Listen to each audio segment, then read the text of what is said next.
saya Dr. Asma binti Abu Samah, mewakili Pusat Pengurusan Alam Sekitar. Hari ini kita berada dekat Sekolah Menengah Kebangsaan Jalan 4 untuk mengadakan SCAMP. So SCAMP ni adalah Sustainability Climate Action Mission. Dia adalah satu flagship program yang kami buat sekali setiap tahun. So setiap tahun kita akan cari sekolah, bukanlah sekolah anak angkat, tapi sekolah yang kita nak angkatkan untuk mereka ni menjadi salah satulah daripada duta kelestarian kepada Bandar Baru Bangi dan juga kawasan sekitarnya.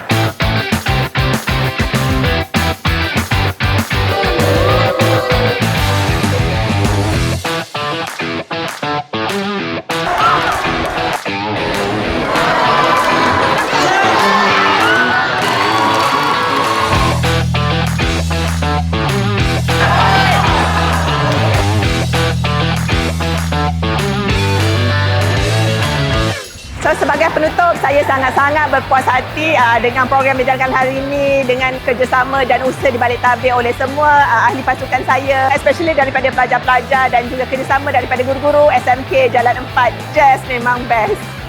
SCAMP! Inspirasi!